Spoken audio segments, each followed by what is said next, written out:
Hello students, welcome once again in the world of physics. Hope you all are doing great at home. Start करते हैं अपना next session इस chapter का जो कि है डायमेंशन पे बेस्ड. क्लियर? तो एक नया वर्ड आ रहा है हमारे सामने विच इज डायमेंशंस. अब डायमेंशंस का क्या मीनिंग है, क्या इंपॉर्टेंस है? पहली बात तो ये बहुत ही इंपॉर्टेंट, बहुत ही बेसिक चीज है जो कि हमें आनी चाहिए आगे की क्लासेस के लिए, आगे की फिजिक्स की स्टडी के लिए.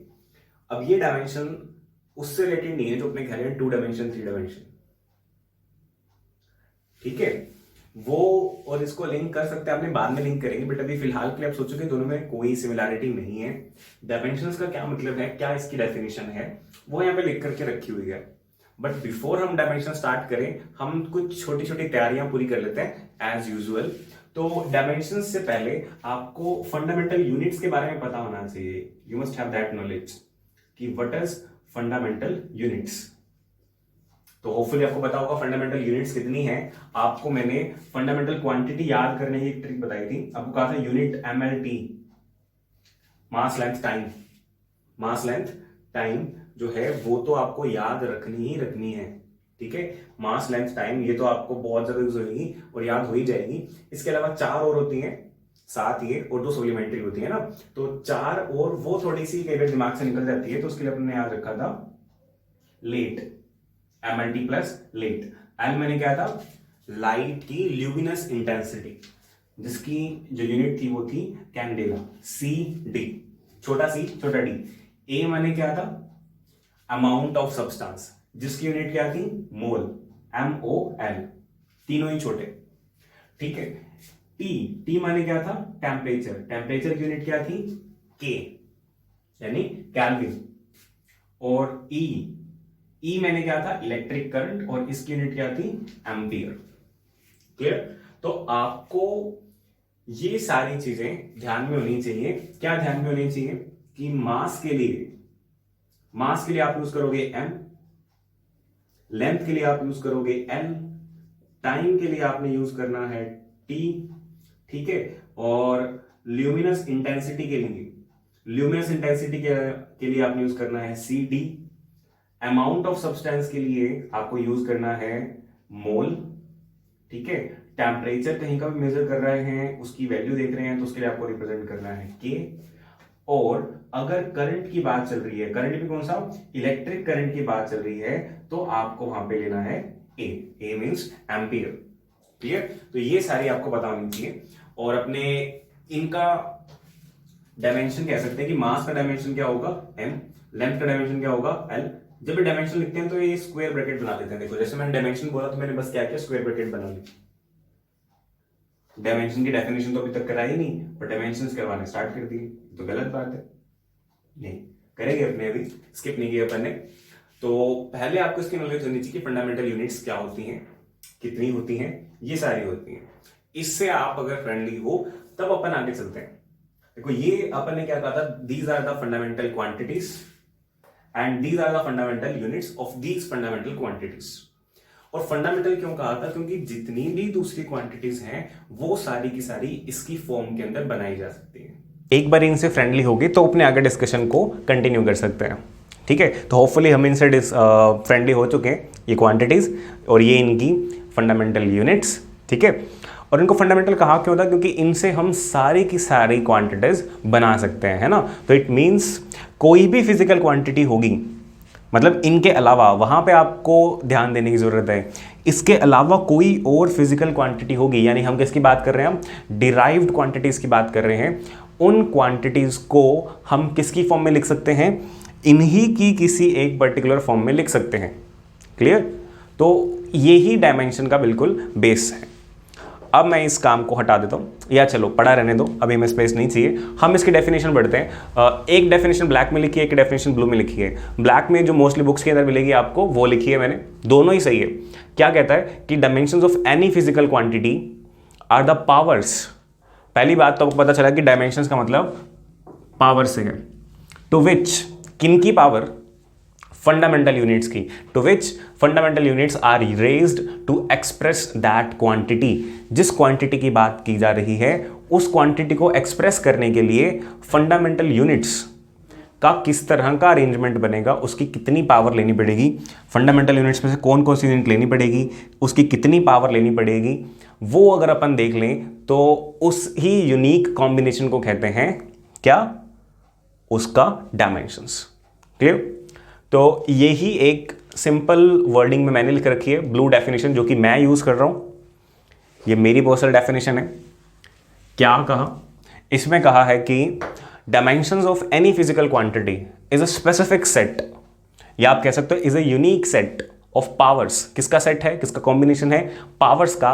किसकी power? Of fundamental units which represent it's derived unit, जो कि इसकी डिराइव्ड यूनिट को रिप्रेजेंट करेगा। अब क्लास में बैठा चिंटू, है ना, अब आप लोग तो दूर हो, आपसे इंटरेक्ट नहीं किया जा सकता, तो चिंटू कह रहा है सर बात तो अभी तक समझ में नहीं आई। कोशिश कर लिया आपने, 2 डेफिनेशन समझा दी, पर बात समझ में नहीं आई। अब हो सकता है कि यू एग्री विद चिंटू और you may not agree with him, तो हम मान के चलते हैं कि एग्री कर रहे हैं अगर अपने, तो कोई बात नहीं है, हम इसका एग्जाम्पल लेते हैं, फिर अपन देखते हैं कि automatically this definition would make sense, क्या मीनिंग होगा इसका समझते हैं। लाइक अपने सिंपल से स्टार्ट करते हैं कि अगर हम एरिया की बात करें, फॉर एग्जाम्पल एरिया, हमें कोई भी फिजिकल क्वांटिटीज लेनी है और अगर अपने डिराइव्ड क्वांटिटी लेंगे तो ज़्यादा अच्छा होगा। एरिया कभी भी निकालते हैं तो अब क्या करते हो, देखो side into side, length into breadth, pi r square मतलब रेडियस इंटू रेडियस। आपको लेंथ वाली क्वांटिटी को लेंथ वाली क्वांटिटी से ही मल्टीप्लाई करना पड़ता है। किससे मल्टीप्लाई करना पड़ता है? लेंथ वाली को लेंथ वाली से। और अभी तक इतना एक्सपीरियंस आपको हो चुका है कि एरिया की जो यूनिट है वो क्या होती है? मीटर स्क्वायर, है ना। तो एरिया के लिए आपको लेंथ को लेंथ से मल्टीप्लाई करना पड़ता है। अगर मान लो स्पेसिफिकली एक की बात कर लें, एरिया ऑफ रेक्टेंगल की बात करते हैं, एरिया ऑफ रेक्टेंगल की बात करें तो वो क्या होगा? Length into breath. ओके, अब लेंथ जो है, लेंथ एक क्वांटिटी है, फिजिकल क्वांटिटी है। अब इसके जो यूनिट होती है, लेंथ की यूनिट क्या होगी? एल। ब्रेथ भी एक तरह का डिस्टेंस ही है, इसके लिए क्या सिंबल यूज करोगे आप? एल। आपको बताया था ना सिंबल कहां से लेने हैं, उन्हीं 7 सिंबल में से लेने हैं, जो कि आपके पास कौन कौन से हैं, इधर लिख देते हैं अपने साइड में कहीं, एम, एल, टी और लेट पे लाइट की इंटेंसिटी, सी डी, ए मैंने अमाउंट ऑफ सब्सटेंस, मोल, है ना, टी मैंने टेम्परेचर, केल्विन, ई मैंने इलेक्ट्रिक करंट, एम्पियर। इन्हीं में से सिंबल उठाने हैं आपने। तो आप देखो लेंथ का सिंबल क्या होगा? एल। ब्रेथ के लिए भी आप क्या लोगे? एल। तो ये बन गया एल एल यानी एल स्क्वायर, और इसको रिप्रेजेंट करने का तरीका होता है स्क्वायर ब्रैकेट्स के अंदर, जो कि भी अपने डिस्कस करा था। तो एल की पावर 2 आ गई, बाकी सब की पावर नहीं आई, तो हम 0 लिख सकते हैं हर किसी की। अच्छा, और किसी की बात करके देख लेते हैं, थोड़ा और क्लियर हो जाएगा। लाइक वॉल्यूम की बात करें तो वॉल्यूम, इसी की बात करें तो वो जाती है length into breath into height. जैसे यहाँ पे रेक्टेंगल की बात करें, जिसमें क्यूबॉइड की बात करें तो लेंथ की कोरस्पॉन्डिंग एल आएगा, ब्रेथ के कोरस्पॉन्डिंग भी एल आएगा, हाइट के कोरस्पॉन्डिंग भी एल आएगा, तो ये बन जाएगा एल क्यूब। चिंटू कह रहा है बात अभी भी समझ आ नहीं रही अच्छे से, कोई नहीं, आगे चलते हैं। एक आधी क्वांटिटी का एग्जांपल और लेते हैं। लाइक फॉर एन एग्जांपल अगर अपने बात करें वेलोसिटी की, तो इसका फॉर्मूला क्या होता है? वेलोसिटी का फॉर्मूला होता है डिस्प्लेसमेंट अपॉन टाइम। क्लियर, पता है आपने को? Displacement upon time, easy. अब डिस्प्लेसमेंट बताओ, इनमें से क्या है? मास है, लेंथ है, टाइम है, ल्यूमिनस इंटेंसिटी है, अमाउंट ऑफ सब्सटेंस है, टेम्परेचर है या इलेक्ट्रिक करंट है। इतना बोलने की जरूरत नहीं थी, दूसरा बोलते ही आंसर आ गया था। क्या है वो? लेंथ है। तो इसके डायमेंशन बन गए एल। टाइम, अब टाइम क्या है? टाइम तो टाइम है, टाइम का डायमेंशन क्या हो जाएगा? टी। तो जब ये टी, इसको ऊपर लिखें, क्योंकि ऐसा ही लिखते हैं अपने एक सेट, सीधा ऊपर नीचे वाला फॉलो नहीं कर रहे अपने, तो जब इस टी को ऊपर लेके आ सकते हैं, है ना, तो इसकी पावर क्या हो जाएगी? एल की कुछ भी पावर नहीं, मतलब 1। टी की पावर क्या हो जाएगी? अगर नीचे 1 है तो ऊपर हो जाएगी माइनस का 1। होप आपको समझ में आ रहा है, एल टी माइनस 1। इसी तरह से अगर एक्सेलरेशन की बात करें, एक्सेलरेशन क्या होता है? Velocity upon time, change in velocity upon time, यही होता है। अब आप 2 तरीके से कर सकते हो, क्योंकि वेलोसिटी की आपको डायमेंशन पता है, आप डायरेक्ट वेलोसिटी की भी लगा सकते हो और इसको आगे भी तोड़ सकते हो कि वेलोसिटी को आप कहते हो डिस्प्लेसमेंट अपॉन टाइम, तो नीचे टाइम हो जाएगा स्क्वायर, डिस्प्लेसमेंट के डायमेंशन लेंथ, टाइम के लिए टी स्क्वायर ऊपर आकर के t-2। तो ये जो L-t-2 ये डायमेंशन बना, ये किसका बना? एक्सेलरेशन का। क्लियर? और अभी एक और चीज़ की बात करते हैं, लाइक फोर्स की बात करें तो फोर्स आपको पता है होता है मास टाइम्स एक्सेलरेशन। एक्सेलरेशन के आपको डायमेंशन डायरेक्टली पता है, ठीक है, तो आप वो यूज़ कर सकते हो, नहीं तो जैसे अपने इसमें तोड़ के किया था उस तरह से तोड़ के भी जा सकते हो। और मास का डायमेंशन क्या होता है? m, simple. एक्सेलरेशन का डायमेंशन L-t-2, तो ये क्या बन गया? m/L-t-2। कुछ लिखा नहीं हुआ, इसका मतलब 1/1। ओके, तो और ये सबसे फेमस है, इसको तो आपको ध्यान रखना है, हर बारी निकालने की जरूरत नहीं पड़ेगी क्योंकि बहुत जगह पे यूज होएगा। mL-t-2 ये डायमेंशन है फोर्स का। तो एक्चुअली में ये है क्या, ये पंगा क्या डायमेंशन वाला? समझो, हम छोटी क्लास के अंदर पहले यूनिट से घबराते थे कि एरिया की यूनिट मीटर स्क्वायर कैसे आ गई, वॉल्यूम की मीटर क्यूब कैसे आ गई, और अब 9th-10th हमें ये बहुत इजी लगने लग गया ना कि एरिया की यूनिट तो मीटर स्क्वायर ही होएगी, वॉल्यूम की मीटर क्यूब होएगी, लेंथ की मीटर होएगी, टेम्परेचर केल्विन में ही मेजर करेंगे, ये सब चीज़ें तो हमारे लिए कॉमन है अब। तो वैसी ही बात है कुछ डायमेंशन की, तो अभी अभी आई है, तो ये हमारे साथ न्यू है ना, तो घुलने मिलने में टाइम लगेगा, बट ये बिल्कुल उसी तरह से है। और जैसे आप यूनिट लिखते थे, बस अब आप क्या कर रहे हो, इस शक्ल के अंदर यूनिट लिख रहे हो। आप ऐसा मान लो जैसे कि एरिया की यूनिट क्या होती थी? मीटर स्क्वायर, ठीक है। अब metre is associated with the length, तो आपने लिख दिया लेंथ स्क्वायर। अब इसको देख करके पता क्या लगेगा, फायदा क्या है इसका, कि आपको पता लगेगा कि एरिया कहने का मतलब इसमें लेंथ की स्क्वायर होती है। समझे कि इसके अंदर बाकी कोई फिजिकल क्वांटिटी का कोई रोल नहीं है, सिर्फ लेंथ का रोल है, और वो भी कितना है कि लेंथ को लेंथ से मल्टीप्लाई किया जाता है। क्लियर? जैसे वॉल्यूम है, अब वॉल्यूम की यूनिट क्या होती है? Metre cube. मीटर को रिप्रेजेंट लेंथ, तो लेंथ की क्यूब, एल की क्यूब। ये क्या बता रहा है कि वॉल्यूम का बाकी किसी और पे लेना देना नहीं है, यूनिट वाइज उसका लेना देना किससे है? लेंथ से है। आपको किसी एक पर्टिकुलर जगह की वॉल्यूम निकालनी है, तो आपको क्या करना है? Length times length times length करना है। क्लियर? तो इसी तरह से बाकी सारी चीज़ें हैं। जैसे हमने यूनिट सीखी थी ना कि यूनिट कैसे होती है, एक यूनिट से दूसरी यूनिट बना लेते हैं अपने। इसकी यूनिट वेलोसिटी की कहाँ जल्दी समझ में आई थी? मीटर पर सेकेंड। और अगर जल्दी से आ गई थी तो फिर डायमेंशंस भी जल्दी से आ जाएंगे। क्लियर? ये इसके डायमेंशंस हो गए। अभी अपने ने कितनी क्वांटिटी के लिखे हैं? 1, 2, 3, 4 एंड 5।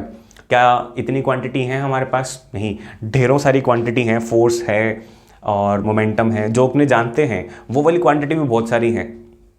क्लियर? जैसे चार्ज की क्वांटिटी लिख सकते हैं, जो बहुत बहुत कॉमन है, वो भी बहुत सारी हैं। और उसके अलावा भी बहुत सारी क्वांटिटीज़ हैं हमारे पास। प्रेशर हो जाएगा और टू मैनी क्वांटिटीज़। बट अभी हम किसकी लिख रहे हैं? सिर्फ अपने ने कॉमन क्वांटिटीज़ लिखी हैं। अच्छा, अब देखते हैं कि ये जो डेफिनेशन थी इसने सेंस करना स्टार्ट किया है नहीं। तो अब देखो डायमेंशंस, आपको कहेगा कि फोर्स की डायमेंशन निकाल दो, तो आप कह दोगे mL-t-2। लो जी, तो ये इसके डायमेंशन हो गए। तो एक्चुअली में ये क्या दिखा रहा है? mL-t-2 हमने कहाँ से लिए? mL और t हमने कहा था इस सेक्शन में से आपने ये लेने, और इनकी कुछ खास पावर है, स्पेसिफिक पावर है, जो कि रिप्रेजेंट करती है फोर्स को। तो आप देखो ये डेफिनेशन बढ़िया सेंस बना रही है। क्या बना रही है? इसके अकॉर्डिंग क्या बात चल रही है? कह रहा है कि dimension of any physical quantity, force है जैसे कि, वो क्या होता है? एक स्पेसिफिक सेट ऑफ पावर्स। जो मेन वर्ड है ना, जो पावरफुल वर्ड है इस लाइन में, वो ये है स्पेसिफिक सेट ऑफ पावर्स। वो एक स्पेसिफिक सेट ऑफ पावर्स है कि m की 1, l की 1, t की -2 ओ फंडामेंटल यूनिट्स की ही है, which represent it's derived unit. और जो कि किसको रिप्रेजेंट कर रही है? इसके डिराइव्ड यूनिट को ही रिप्रेजेंट कर रही है। कैसे? देखो, मास की क्या होती है? kg, लेंथ होता है मीटर, और ये हो गया पर सेकेंड स्क्वायर। क्या ये यूनिट को रिप्रेजेंट कर रही है या नहीं कर रही? बिल्कुल कर रही है। और किसे कर रही है? सिर्फ यूनिट को ही तो रिप्रेजेंट कर रही है। तो आप एग्जाम्पल करने के बाद डेफिनेशन पढ़ोगे तो ये डेफिनेशन 110% सेंसिबल डेफिनेशन लग रही है अपने को। क्लियर? और अगर अभी भी नहीं लग रही तो आप रिवाइंड करके देख सकते हो, और नहीं तो जैसे जैसे आगे चलेंगे वैसे वैसे हम इसको और समझते चलेंगे। घबराना नहीं है, टेंशन तो बिल्कुल ही नहीं लेनी। क्लियर। अब अपन देखते हैं कि इस डायमेंशन से हम क्या क्या चीज़ें पता कर सकते हैं, मतलब डायमेंशन से क्या एनालाइज कर सकते हैं, डायमेंशनल एनालिसिस और उसके क्या एप्लीकेशंस हैं। सो अब डिस्कस करना स्टार्ट करते हैं डायमेंशनल एनालिसिस और उसकी application, one of the important topic जिसमें से आपका क्वेश्चन 110% बनेगा इस चैप्टर में से। ठीक है, तो डायमेंशनल एनालिसिस का क्या मतलब है, ये तो सिंपल सा वर्ड है कि आपको डायमेंशनल जो डायमेंशंस हैं उसको एनालाइज करना है, उसको रीड करना है, उसको इंटरप्रेट करना आए। क्लियर। अब इसका मतलब क्या बोला कि डायमेंशंस आपको क्वांटिटी के रीड करने आ रहे हैं, बस इतना बेसिकली। और एप्लीकेशन मतलब कि अगर आपको डायमेंशन से खेलना आ गया, रीड करना आ गया, सिर्फ पढ़ना ही आ गया, खेलने का मतलब इतना है, पढ़ना आ गया तो आप उससे क्या क्या अप्लाई कर सकते हो, क्या क्या सीख सकते हो, उसके क्या क्या फायदे हैं, that is what we are discussing in application. तो सबसे पहली एप्लीकेशन क्या है कि आप किसी इक्वेशन की कंसिस्टेंसी चेक कर सकते हो। ठीक है, अब कंसिस्टेंसी का मतलब क्या है, कंसिस्टेंसी मतलब कि ट्रुथ, बेसिकली कहें तो कंसिस्टेंसी ऑफ इक्वेशन। इसको डायमेंशनल कंसिस्टेंसी भी कह सकते हैं कि कोई भी आपको एक इक्वेशन दे रखी है तो आप ये चेक करके बता सकते हो कि क्या ये इक्वेशन सही है या सही नहीं है। क्लियर। अब ये बात शायद समझ में आए या नहीं आए, बट एग्जांपल लेंगे तो समझ में आ जाएगा। फॉर एग्जांपल हमें जो फेमस न्यूटन के जो लॉज ऑफ मोशन है उसमें से 3 इक्वेशन आती है ना, अपने ऐसा करते हैं किसी एक इक्वेशन को उठा करके देखते हैं, वहां से एग्जाम्पल बनाते हैं। लाइक जो सेकेंड इक्वेशन है s is equal to u t plus half a t square. मान लो कि हमें आज से पहले ये इक्वेशन नहीं पढ़ रखी, मानने में क्या जाता है ना, तो मान लिया कि ये इक्वेशन हमने नहीं पढ़ के देख रखी, हमें आज किसी ने करके बताइए कि भाई ये रिलेशन है, तो सबसे पहले हमें ज़्यादा डेप्थ में जाने की ज़रूरत है ही नहीं कि ये बंदा सच कह रहा है या झूठ कह रहा है। आप सबसे पहले कैसे पता कर सकते हो कि ये सही है या नहीं है, आप चेक करके देखो कि क्या ये डायमेंशनली सही है। क्या बोला मैंने, डायमेंशनली सही है या नहीं है, ये कंसिस्टेंट है या नहीं है डायमेंशन के अकॉर्डिंग। मींस अगर इस तरफ s है, s माने डिस्प्लेसमेंट, डिस्प्लेसमेंट माने अब आपको पता है ना कि आपको कहां से जो डायमेंशन है वो रिप्रेजेंट करने होते हैं, m l t, लेट था लाइट इंटेंसिटी मतलब कैंडेला, और ए से अमाउंट ऑफ सब्सटेंस मोल है ना, temperature in kelvin and electric current in ampere, ये सारे हैं। तो इसका डायमेंशन क्या है, इसका डायमेंशन है l, लेंथ है ना ये, तो displacement is a kind of length. अब अगर इन सब से तोड़ फोड़ करके आपके पास लेंथ ही बनती है, इट मींस ये इक्वेशन सही है, अदरवाइज ये इक्वेशन सही नहीं है, इट मींस गलत है। क्लियर। तो बाकी अगर ये पहले गलत निकल गई, डायमेंशन में गलत निकल गई, तो आपको इसके रीजन के पीछे जाने की जरूरत ही नहीं है कि इक्वेशन कैसे बनाई। Clear. Hope you got something. बाकी एवरीथिंग ले लेते हैं, पर नथिंग वाला केस नहीं होना चाहिए। अगर ये लेंथ है, अगर क्या है तो लेंथ है ही, इसको चेक करना है कि ये क्या है। ठीक है, इसको चेक करना है कि ये क्या है, तो इसको देखते हैं। यू नॉट यू क्या होता है, वेलोसिटी होती है ना, इनिशियल वेलोसिटी। तो आपको पता होना चाहिए कि यू के डायमेंशन क्या होंगे। वेलोसिटी होती है मीटर पर सेकंड में, तो यानी कि लेंथ पर टाइम, लेंथ अपॉन टाइम आएगा, यानी कि LT-1। आराम से करेंगे, बिल्कुल आराम से, कोई टेंशन वाली बात नहीं है। तो इसके डायमेंशन ये होंगे। टी के डायमेंशन क्या होएगा, टी ही होएगा इटसेल्फ, प्लस नहीं, एक बार पहले डायमेंशन देख लो आप। एक्सेलरेशन क्या होता है, डिस्प्लेसमेंट अपॉन टाइम स्क्वायर, जैसे अपने ने भी बात करी, या फिर velocity upon time, change in velocity per unit time. Exact definition तो यही है ना। तो वेलोसिटी का क्या होता है LT-1, टाइम का क्या होता है T, तो ये ऊपर अगर चला जाएगा तो this will change this power to -2, time का स्क्वायर यानी कि T का स्क्वायर। तो आपको दिख गया होगा बहुत ही आसानी से कि T और T-1 ये हो गया L। तो इनका नेट डायमेंशन क्या बना, मतलब जैसे मल्टीप्लाई अपने सिंपल मल्टीप्लाई करते हैं ना, वैसे ये लोग भी मल्टीप्लाई हो जाता है।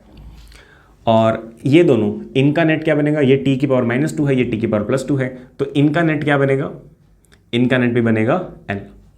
तो एक और चीज देखो आप कि ये क्योंकि दोनों आपस में ऐड होने हैं ना, तो किसी में कौन सी क्वांटिटी ऐड हो सकती है। बिल्कुल बेसिक सा रूल है फिजिक्स का, बट अपने इसको एज ए रूल कभी डिस्कस नहीं किया। जैसे कि लेंथ के अंदर लेंथ ही ऐड हो सकती है, लेंथ के अंदर टेम्परेचर कभी ऐड नहीं हो सकता। अगर आपको कोई बताए कि this is a rule of physics तो आप कहोगे बकवास मार रहा है। तो सिंपल सी बात है, बेसिक सी बात है। और है भी कि अगर आपको 5 मीटर का है, 5 मीटर में 5 मीटर ऐड कर सकते हो। हाँ, 5 metre plus 5 metre will give us two 10 metre. 5 metre plus 5 metre add कर सकते हैं, 10 मीटर आ जाएगा। पर आपको कहीं 5 metre plus 5 kelvin, does it make any sense? नहीं, कोई सेंस नहीं बनता। 5 मीटर में 5 मीटर या 6 मीटर कुछ मीटर कहते तो ऐड कर देते, केल्विन में कुछ केल्विन कहते तो ऐड कर देते, बट ऐसा नहीं ऐड कर सकते। हाँ, 5 मीटर में 5 सेंटीमीटर कहें तो भी थोड़ा एक स्टेप तो बढ़ेगा, हम इसको कन्वर्ट कर लेंगे क्योंकि है दोनों लेंथ ही, तो भी हम ऐड कर सकते हैं। केल्विन में डिग्री सेल्सियस फ़ारेनहाइट दे देता तो भी हम कर लेते, पर ये टेम्परेचर है, ये लेंथ है। लेंथ में लेंथ ऐड हो सकती है, लेंथ में टेम्परेचर ऐड नहीं हो सकता। ये फिजिक्स का एक प्रिंसिपल है जिसको बोलते हैं होमोजेनिटी प्रिंसिपल। वाओ, ऐसा भी कोई प्रिंसिपल होता है? बिल्कुल होता है। होमोजेनिटी प्रिंसिपल मतलब कि एक फिजिकल क्वांटिटी में उसकी तरह की फिजिकल क्वांटिटी ही ऐड हो सकती है। किसी एक तरह की फिजिकल क्वांटिटी में वैसी फिजिकल क्वांटिटी ही ऐड हो सकती है, कोई दूसरी तरह की फिजिकल क्वांटिटी उसमें ऐड नहीं हो सकती, जो कि हमें पता है। बस क्या नहीं पता था? क्या ये प्रिंसिपल हमें नहीं पता था? नहीं, ये नहीं पता था कि ये एक प्रिंसिपल है। क्लियर? तो सिंपल सी बात थी। अब अपने चलते हैं हमारी बात पे जो डिस्कशन चल रही थी। क्लियर? तो हमारी डिस्कशन चल रही थी कि हम इक्वेशन को चेक कर सकते हैं कि इक्वेशन सही है या नहीं है, और वो लगभग चेक हमारा हो गया। पहले देखो, होमोजेनिटी प्रिंसिपल अप्लाई हो रहा है ना यहाँ पे, कि ये दोनों ऐड हो रहे हैं, इट मीन्स इन दोनों के डायमेंशन सेम होने चाहिए। और हमने चेक करके देखे तो इसके डायमेंशन भी क्या है? लेंथ है, और इसका डायमेंशन भी लेंथ है। इट मीन्स ये दोनों ऐड हो सकते हैं, अदरवाइज ये दोनों ऐड कभी नहीं हो सकते। और दूसरा आप चेक करके देखो कि इसके डायमेंशन नेट निकला लेंथ, और इसका भी नेट डायमेंशन निकला लेंथ। नंबर तो डायमेंशनलेस होता है, यूनिटलेस भी होता है। तो लेंथ में जब लेंथ जुड़ेगी तो डायमेंशन क्या बनेगा? L प्लस एल, 2L या L स्क्वायर नहीं कर देना, L प्लस एल ही रहेगा। कैसे? अभी मैंने लिखा था 5 metre plus 5 metre is equal to 10 metre. इसका डायमेंशन क्या है? L, क्योंकि ये लेंथ है। इसका डायमेंशन क्या है? लेंथ, क्योंकि ये लेंथ है। और ये भी क्या है? ये एक लेंथ आई, तो L plus L is L। Clear? अब ये फिजिक्स के अंदर अपनी बात कर रहे हैं, L plus L is L, L into L is L square. ठीक है? तो अभी अपन लेंगे एक आधा एग्जाम्पल और लेंगे, तब आपको और सिचुएशन क्लियर हो जाएगी।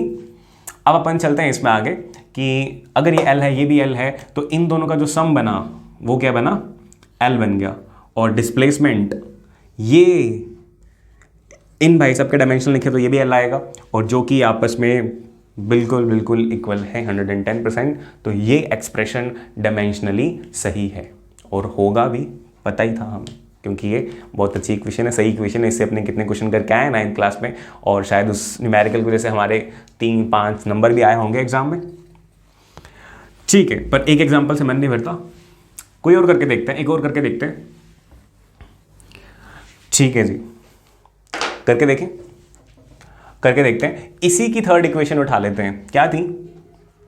v square minus u square is equal to 2as, ऐसा कुछ था, है ना? या फिर कई जगह पे इसको ऐसा भी लिखा जाता है, v square is equal to u square plus 2s। Suppose ऐसा इसको लिखा हुआ है। अब अपन चेक करके देखते हैं कि क्या ये डायमेंशनली सही है या नहीं है। तो डायमेंशनली चेक करना हो तो आपको क्या करना चाहिए? आप इसके डायमेंशंस निकालो, इसके डायमेंशंस निकालो, इसके डायमेंशन निकालें। ये वेलोसिटी है। वेलोसिटी क्या होती है? बिल्कुल धीरे धीरे चलेंगे अपने। जब कॉन्सेप्ट सीखते हैं तब आपको स्टेप्स ज़्यादा से ज़्यादा करने चाहिए, टाइम ज़्यादा से ज़्यादा लगाना चाहिए, शॉर्टकट नहीं लेना। शॉर्टकट ऑटोमेटिकली आपको लेना आ जाएगा। जैसे जब आपने बिटवीन लिखना सीखा था तो आप पहले बिटवीन पूरा ही लिखोगे ना, बाद में तो आपको एक बार ही दिखा तो आप फटाफट बिटवीन की जगह B/W लगा देते हो, है ना? ये हमें सिखाने की ज़रूरत नहीं पड़ती, और ना ही सीखने की ज़रूरत पड़ती है, क्योंकि दिमाग भी आलसी है ना, फटाफट उठा लेता है। ये सीखने की ज़रूरत पड़ती है। हाँ, छोटे बच्चे ही नहीं स्पेलिंग में अटकते, आजकल क्या अटकता है कि नहीं पता नहीं, पहले वाले तो अटक जाते थे। v वेलोसिटी जो है, अब वेलोसिटी का डायमेंशन क्या होगा? वेलोसिटी होती है क्या? मीटर पर सेकंड, है ना? डिस्प्लेसमेंट अपॉन टाइम, तो मीटर पर सेकंड, मीटर पर सेकंड यानी कि लेंथ अपॉन टाइम। देखो मैं किस तरह से याद रखता हूँ, फॉर्मूला याद रखने की जरूरत नहीं है। एक तो फॉर्मूला याद रख सकते हो, जो ये सिंपल क्वांटिटी है ना उनकी तो आप डायरेक्टली यूनिट याद रखो, यूनिट से डायमेंशन बना लो, क्लियर। और वैसे ये भी याद रखने की जरूरत नहीं पड़ेगी, धीरे धीरे आपको इसमें हैबिट बन जाएगी कि आप इसको LT-1 करते फिरोगे। तो v² मतलब L/t का स्क्वायर, ये क्या हो गया LT-1, ये आएगा ना, ध्यान दिया करो। तो ये हो गया L2t-2, ठीक है। तो इधर तो ये डायमेंशन आ गए। अब उधर देखते हैं उधर का क्या हाल है। u, अब देखो क्योंकि ये तो वेलोसिटी है, ये भी वेलोसिटी है, तो वेलोसिटी का डायमेंशन तो सेम ही आएगा। तो इट मींस ये भी लेंथ अपॉन टाइम की स्क्वायर, यानी कि LT-1 की स्क्वायर, यानी कि L2t-2। अब ये देखना है कि क्या ये भी ऐसा बनता है, और ऐसा बनना चाहिए तभी इसमें ऐड होगा।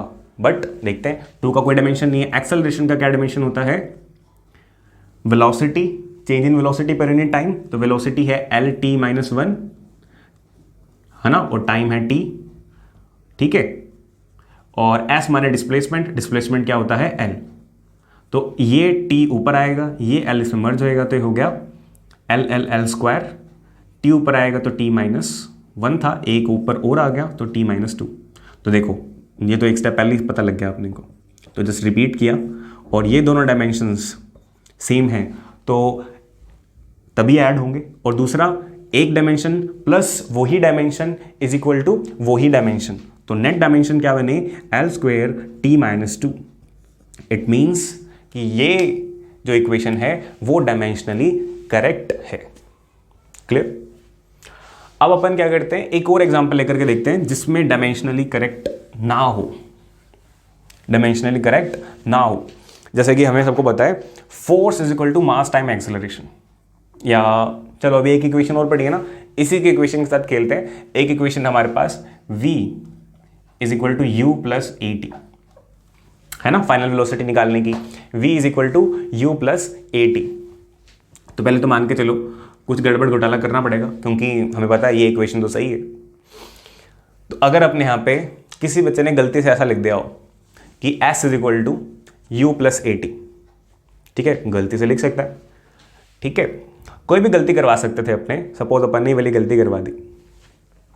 तो अब बताओ कि ये सही है या नहीं है। तो वो कैसे पता लगेगा हमें, आप डायमेंशन चेक करो दोनों तरफ के। s के डायमेंशन होते हैं लेंथ, बड़े आसानी से। u तो स्पीड है, वेलोसिटी है, तो इसके डायमेंशन होते हैं LT-1। एक्सेलरेशन का होता है LT-2, डायरेक्टली यूज कर लो अब, ठीक है। t का होता है, टाइम का होता है t, तो ये तो बन गया LT-1, बना क्या हो, ये तो पढ़ा ही है, ये बन गया LT-1, एक प्लस का आ गया तो माइनस का एक कम हो गया, ठीक है। तो ये दोनों ऐड हो जाएंगे, इस तरफ डायमेंशन आ रहा है LT-1 और इस तरफ आ रहा है L। इट मीन्स ये दोनों तो इक्वल नहीं है, इनका सेम सेम नहीं हुआ, तो सेम सेम नहीं हुआ तो दिस इज नॉट कंसिस्टेंट, ये इक्वेशन कंसिस्टेंट नहीं है। पता चल गया ना कि गड़बड़ हुई थी, ठीक है। अच्छा, और किस तरह की गड़बड़ कर सकता बच्चा, इसी इक्वेशन में मान लो,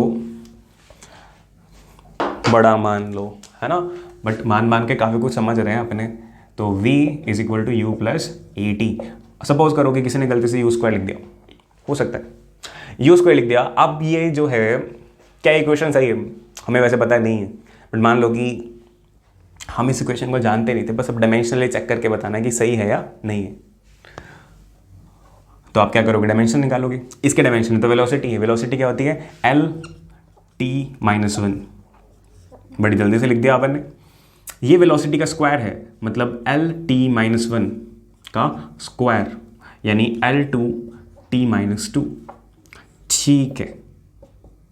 प्लस में एक्सेलरेशन क्या होता है LT-2 मीटर पर सेकेंड स्क्वायर, टाइम क्या होता है t, तो ये बना LT-1। अब ये दोनों क्या इनके डायमेंशन सेम है, नहीं है ना। क्या ये दोनों ऐड हो सकते हैं, ये दोनों ऐड ही नहीं हो सकते। इट मीन्स ये दोनों नेट रिजल्ट कभी ला ही नहीं सकते, तो कभी इसके बराबर आने की तो बात है ही नहीं। इट मीन्स यहाँ पे प्रिंसिपल ऑफ होमोजेनिटी ये फॉलो नहीं हो रहा। It means equations are inconsistent, तो कंसिस्टेंट होने का तो सवाल ही नहीं उठता। क्लियर? तो ये था इसका फर्स्ट एप्लीकेशन।